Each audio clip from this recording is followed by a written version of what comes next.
Welcome back to my channel PCM tips 227। तो हम लोग आज डिस्कस करने वाले ऑब्जेक्टिव बोर्ड मिशन का सेट नंबर 4। ये जो है इलेक्ट्रोस्टैटिक्स का है और ये क्लास 12 बिहार बोर्ड के लिए है। और ये और अदर बोर्ड भी के बच्चे भी देख सकते हैं। यहाँ पे ऐसे कोई इशू नहीं है कि बिहार बोर्ड वाला ही सीट देख सकते हैं।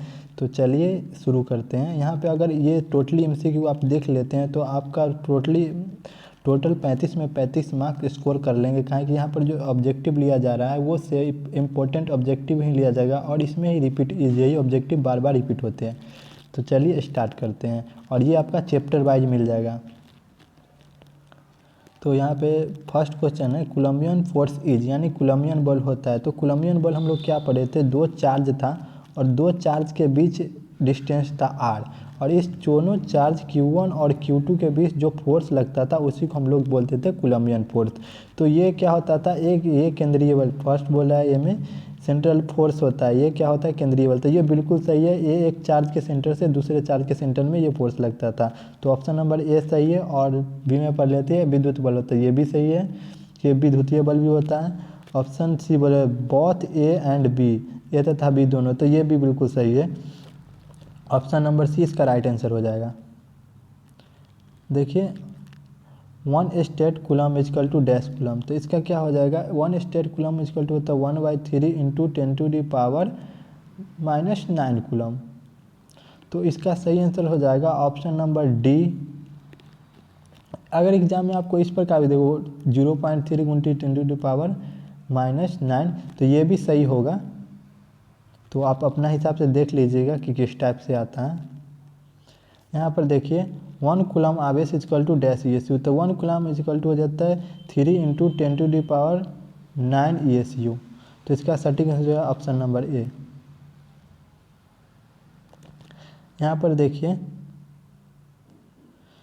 बोल रहा है 1 कूलम आवेश है जो शून्य में 1 मीटर की दूरी पर स्थित समान आवेश पर बल लगाता है। इंग्लिश में पढ़ लेते हैं 1 कूलम इज दैट चार्ज, मतलब कि बोल रहा है कि आपका 1 कूलम चार्ज दिया हुआ है, कितना Q इजकल टू दिया है 1 कूलम, और यहाँ पर डिस्टेंस कितना रखा है 1 मीटर का। तो यहाँ पर R इजकल टू आपका दिया है 1 मीटर। तो यहाँ पे फाइनली पूछना और आपको पूछ रहा है कि बल लगता है, यानी फोर्स पूछ रहा है कि फोर्स कितना होगा। तो हम लोग कूलम्बियन बल कूलम के नियम में पढ़े थे कि F is equal to K Q1 Q2/r²।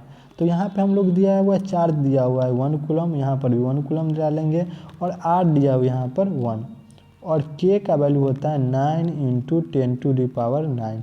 तो यहाँ पर आप टोटल चीज़ डालिएगा तो उसका सटीक आंसर निकल के आ जाएगा ऑप्शन नंबर सी, इसका बिल्कुल सही आंसर हो जाएगा। देखिए यहाँ पर बोला है एक सरल रेखा पर बराबर दूरी पर स्थित 3 बिंदुओं पर क्रमशः +Q +3Q +Q और Q आवेश रखे जाते हैं। तो +Q आवेश पर परिणामी बल हो तो मान बताइए। यहाँ पे देखिए यहाँ पे क्या बोल रहा है, आपका 3 चार्ज है, यानी सरल रेखा में 3 चार्ज बोला है रखने के लिए। तो यहाँ पर 3 चार्ज है, फर्स्ट चार्ज है आपका +3Q, और सेकेंड चार्ज है आपका +Q, और थर्ड चार्ज है आपका Q, जो अनजान है जिसको हमको वैल्यू पता करना है। तो देखिए यहाँ पर बोला है कि इसका नेट फोर्स है, यहाँ पे जो बीच में जो नेट फोर्स है वो 0 लग रहा है। तो देखिए यहाँ पे और डिस्टेंस बोल रहा है ये तीनों के बीच की दूरी, ये दूरी और ये दूरी समान है। तो यहाँ पर देखिए समान दूरी है। तो अगर क्लास 11th में आप इक्विलिब्रियम चैप्टर पढ़े हैं तो इक्विलिब्रियम का कंसेप्ट यहाँ पे लगेगा, नहीं तो कोई दिक्कत नहीं, यहाँ पे हम लोग समझा देते हैं कैसे होगा इसे। देखिए अगर फोर्स यहाँ पर भी अगर जितना इधर चार्ज है अगर उतना ही इधर चार्ज मिल जाए तो ही तो नेट फोर्स 0 होगा। कहा है कि +3Q यहाँ पे रहेगा तभी यहाँ पे उतना ही फोर्स लगेगा और इतना ही फोर्स से पीछे लगेगा जितना फोर्स आगे लग रहा है, तो भी तो नेट फोर्स 0 होगा। तो यहाँ पर कितना है +3Q, और यहाँ पर भी कितना होना चाहिए, अगर +3Q प्लस चार्ज होगा तो ही नेट फोर्स 0 होगा। तो इसका सटीक आंसर हो जाएगा option number A.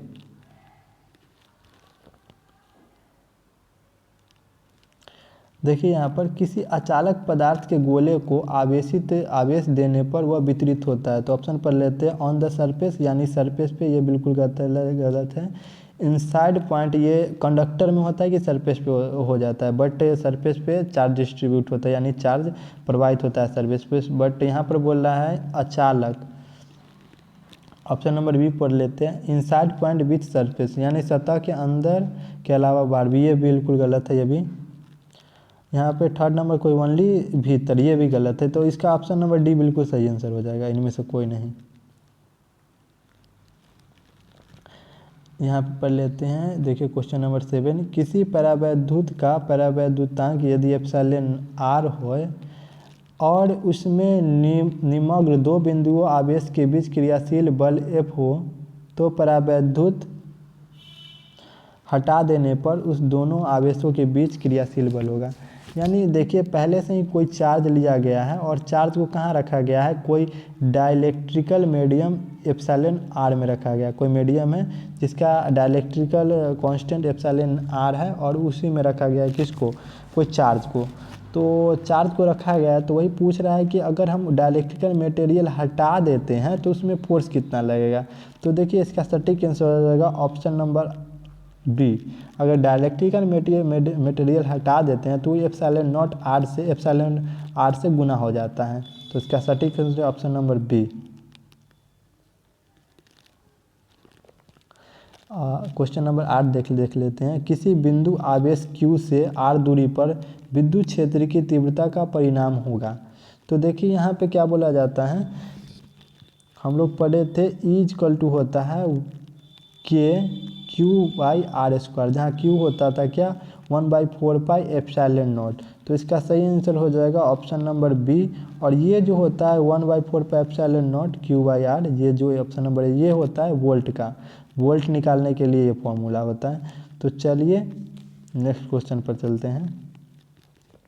9th number question देखिए, किसी बिंदु आवेश Q से r दूरी पर विद्युत विभव का मान होता है। तो यहाँ पर हम अभी पढ़ेंगे, तो अभी आप देखिए ऑप्शन नंबर ए बिल्कुल सही है इसका, 1/4 एप्सिलॉन नॉट Q/r।